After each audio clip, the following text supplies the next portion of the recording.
And Brandon, we're going to move on to the next team. The team that some would say, guys, why are you talking about them now? Because they won the Big Ten East. So really they should be the last ones for the podcast. But however, this one has a little bit of a loophole. Because Penn State did not make the college football playoff, they are not the last team we talk about. That is reserved for the Ohio State Buckeyes. And this is where we'll talk about the Big Ten Beast champions, the Penn State Nittany Lions. And Brandon, this is kind of a similar question for the Michigan segment, but now you won the Big Ten East last year. You return your quarterback who had record-breaking numbers and your running back who we've talked about in NFL draft discussions already. Is this Penn State team the favorite of this side of the Big Ten or even the Big Ten to rep the Big Ten in the college football playoff? Are they the favorite? Ricky, I don't know how they couldn't be. I mean, and that's without looking at schedule or anything, but when you know that you've got your quarterback back, Trace McSorley, and you've got Saquon Barkley back, you've got your basically all what's the word? All-purpose? All Big Ten tight end back. You've got an 82-catch receiver back. And you're talking about Chris Godwin and Mike Grzycki, the tight end and the wide receiver. And Godwin is NFL bound, is going to be NFL bound. Deshaun Hamilton. Okay. Deshaun Hamilton. Godwin is NFL bound. Yes. He's already in the NFL. Deshaun Hamilton is who I'm talking about. But I don't see how this team, and then defensively a solid group again with who they are returning and not losing as much, especially not losing as much as what Michigan is.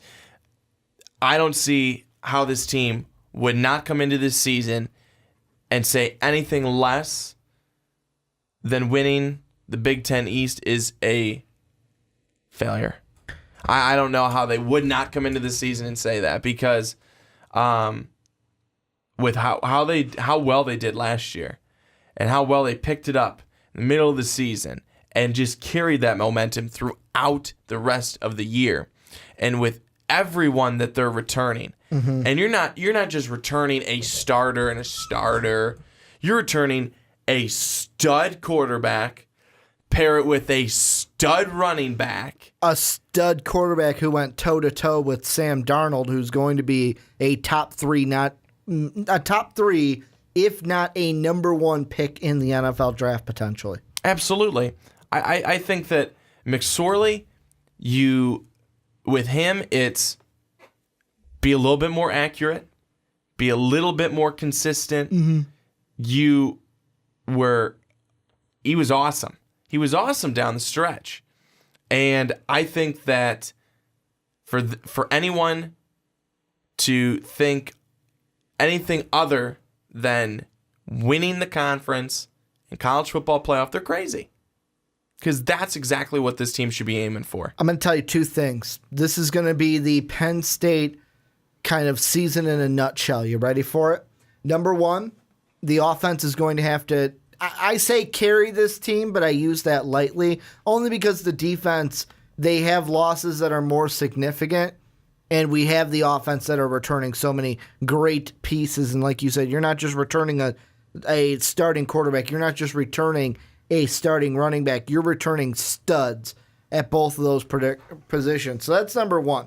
The offense is going to have to carry this team a little bit while the defense kind of gels and gets going late in the season. I expect this team to be on full cylinder. But also, the second point, this season for Penn State, if they want to make the college football playoff, comes down to uno game. And we know who it is. Uno juego.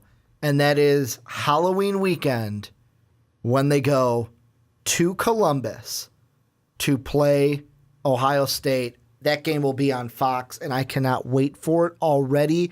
That is going to be the game that decides the Big Ten East, because the way I look at Penn State, yeah, I like Michigan, and I'll probably root for them against Penn State because I like Jim Harbaugh, and I would like to see Michigan in the college football playoff because I have a soft spot for what they're doing there in Ann Arbor, and because I hate Ohio State. But Penn State, I feel like, will go undefeated except for that Ohio State game. That's the game where it's like, which way is it going to go? That's going to be the only loss for them, if it is a loss this season, is that game. It's all going to come down to that game. Everything else, I'm chalking. I know that it's all they got to go and play the games, but right now, as I'm chalking it through, just chalk all W's except for that Ohio State game where I just put the question marks. I'm just going to let them play it. Not even going to put a win or loss. I'm just going to let them play it, Brandon. Let them play it, and then they'll decide. That's how close and that's how good I expect this game to be. Ricky, that's generous of you. That's really nice. Yeah, you know me. I like handing out wins and losses like Oprah. You get a win, you get a loss. No, seriously, that's exactly usually how are. I am. And you're just so loose with it. You get a win. You get a win. They'll beat them. They'll beat them. They'll beat them. The loss, win. So Penn State had lost 4 meetings prior to the win that they had 24-21 against Ohio State, and I remember watching that one and being like, oh my gosh, this is happening, and it happened. And it was a great game. It was an exciting game, and it showed that, the top dog can be taken down and where their weakness was. And their offensive line, you and I could have been playing on their offensive line that night because they were so bad. They were so bad. Penn State did such a great job with penetration. And, I think that kind of go with, they had 40 sacks on the season. Their defense had 40 sacks on the season, which is a great number and a really strong number for the team. And that's where the defense comes into. If you can put that type of pressure on quarterbacks weekly throughout the season, how are you not going to be the favorite to be the winner of the Big Ten and then be in the college football playoff? Which I was one of those people who thought that you should have been in the college football playoff anyways. I was kind of pissed that Ohio State got in there. I don't know. I feel like the resume for Ohio State was a little bit better. Oh, bull. Anywho. Plus, the thing that played, and I can't believe we're having this conversation again, the thing that did not sit right is having a team that, yes, I know it was a 3-point win, but Ohio State beat Michigan. Penn State got blown out against Michigan last year. That, to me, was also something that the committee has to look at and go. The committee doesn't look at any of the things that we look at. They sit around and they go, let's pick up something very vague. That one. And we will take that team. That's what. Do they just put the teams on the board and just throw a dart at it, you think? Except for Alabama, they take that one down and put it off to the side. That's what it seems like. Yeah, that's how they do it. But no, but come on, is that game against Michigan that Penn State played? You would have thought it was a different season because it was night and day of how they played their first half and their middle and then their second half, and you can count it. But it happened. Don't count it. But it happened. But that's at a different point. That was at such a different point in the season. They truly transformed into a new team. They did. Wonder Twin powers activated. They won the Big Ten. They really did. But honestly, though, you have to go back and just look at how they played at the beginning of the season, and they were nowhere near the dominant team that they were at the end of it. I'm nowhere near it. And that's why I think that for you to say so easily and so quickly say, oh, well, they lost, to Michigan, 40 another blown out. That's why they shouldn't have gotten in. On paper, it was a blowout. I know that you're just giving a stat. And you're giving a fact. A fact. A factual stat.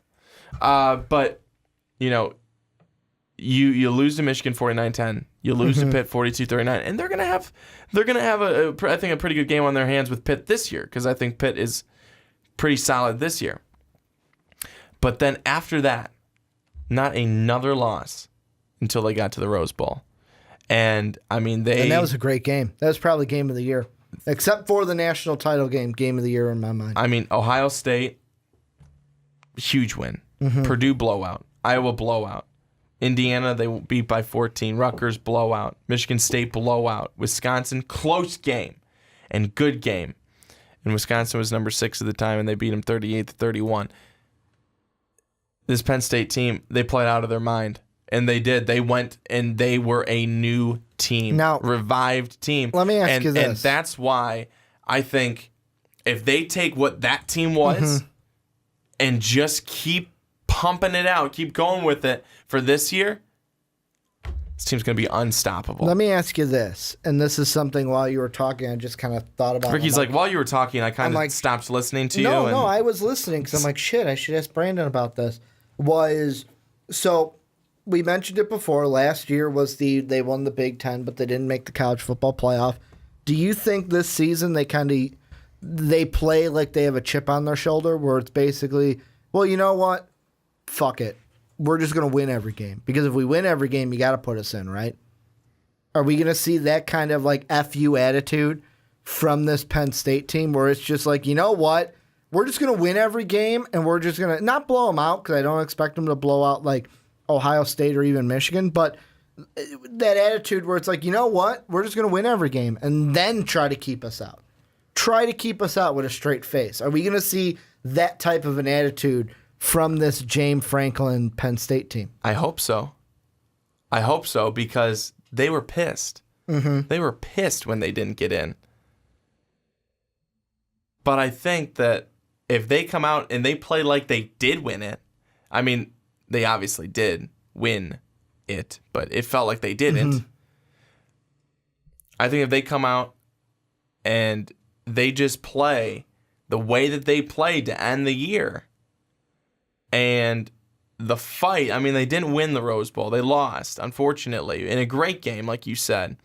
But if they come out and they play with the same type of tenacity that they did in that game, and they play with the same type of tenacity that they did at the end of the season, in the middle of the season, and against, Ohio State last year, this team is going to be fueled by everything that happened last year, be fueled by the snub that they got last year. And that makes for a dangerous team. That's a dangerous team. And then you pair that with the talent that they have on that team. I don't want to play you. That's how good that I think that they can be and will be this year. And, early part of the season looks pretty promising for them. You come out, you start off with Akron. You do not have to start out with Florida. You start out with Akron, then Pitt, then Georgia State, and even then Pitt, Iowa, then Indiana. And that's your first 5 games. Even Pitt, too. It's not like here's Florida. I mean, yeah, Pitt beat them last year, but like you said, day and night between the team we saw at the beginning of the season and the team we saw at the end of the season. And I think that if they do beat Pitt this year, I think that you'd be able to say they beat a quality Pitt team. Unless is that Max Brown's coming out party, because we have still yet to see that. That could be Brown's coming out party against Penn State. Maybe that's a topic we'll talk about that week. Is the Penn State game his coming out? And party. then he'll for sure fail. He'll throw like 5 interceptions that game. But the question I want to ask you, and this will kind of bridge us over into Ohio State, is I want to ask you this. Give me the percentage. What percent are you putting at right now as we sit, I'm going to say July 14th, 13th as we record this at about 10:30 Central Time, p.m. What's the percentage you put on Penn State being in the college football playoff when we get to the end of the year?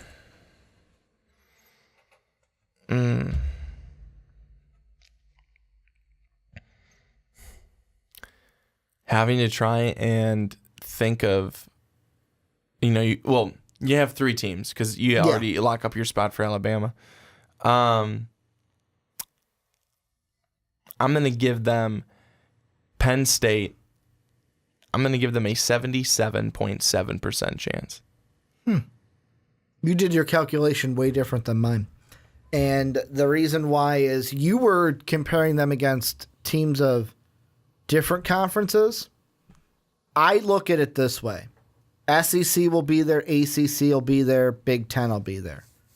The last spot, whether it's going to be either an SEC team, a second one, a Pac-12 team, Washington, or the Trojans. Could be the Trojans. Sorry, USC. A Pac-12 team.